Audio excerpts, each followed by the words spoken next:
Ganito yung technique, meron tayong Lenovo laptop dito. Ang problema niya is wala daw siyang camera. Yan. At kung makikita natin dito sa setting nga, dito sa setting, yung camera is not detected. Dito, technique, sabi niya, we can find your camera. So meron siyang error na A00F4244, no camera error yata. So hindi niya ma-detect yung camera kahit tignan natin sa kanyang device manager. Yan, wala siyang nakalagay na tawag nito imaging devices. Kung titingnan natin, wala. Dapat andyan yung mga camera, andyan niya dapat yung camera.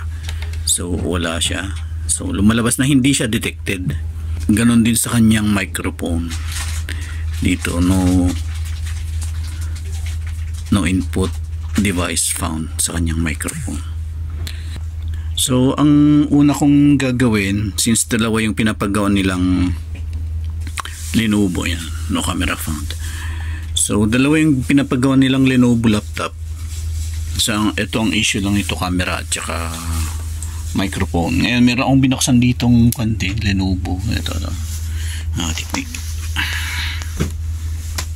Yan.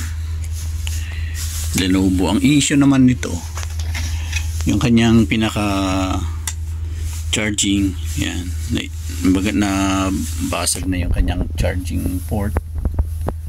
So papalitan natin tong buong unit, buong connector na to. Hanap muna tayo ng pyesa kung mabili. Kung wala, siguro hanap tayo ng board na makakahuyan. Ayan, yan siya.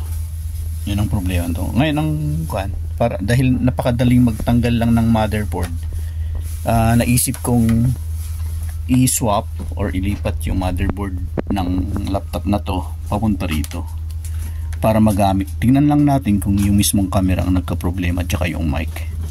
So same lang naman, same model sila. So yan ang gagawin natin.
So yun na siya mga technique. Punta tayo ng device manager.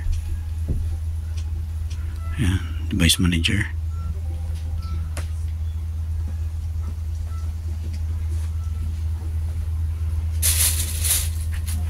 Lenovo pala yan. Ganyan yung sa amin yata. So makikita nyo mga technique, meron siyang camera rito. So problema nga talaga sa kanyang camera. Ngayon punta tayo sa camera setting. Tayo sa camera setting.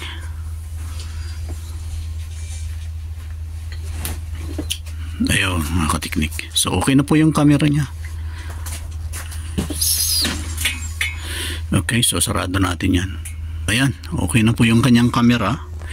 So thanks God. So tapos sa kanyang sound din, tignan din natin sa kanyang microphone. Okay, yun sa taas na taas ang technique. Yun tayong audio input and output.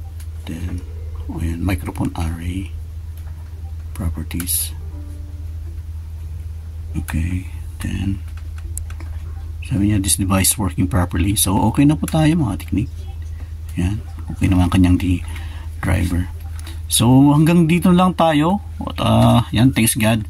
At buti na lang yung sa pinagawa nila, andun din yung kanyang camera at saka microphone. Actually yan yung complaint nila. So confirm na yung isang laptop sira ang kanyang camera at saka microphone. So buti na lang meron pa silang pinapagawa, which is medyo mas mahirap ang problema nun kasi kailangan natin mag solda. So ito yun mga kateknik, yung board na to. So nangyari yung pinaka microphone tsaka camera nito, itong ginamit na natin ito, at least mayroon ng isang gumagana. So ito naman ang hahanapan natin ng pyesa, at the same time hahanapan din natin ng camera. So yun ang nito, yun ang gagawin natin. So hanggang dito lang na tayo mga kateknik, at yan, more power sa inyong lahat. God bless.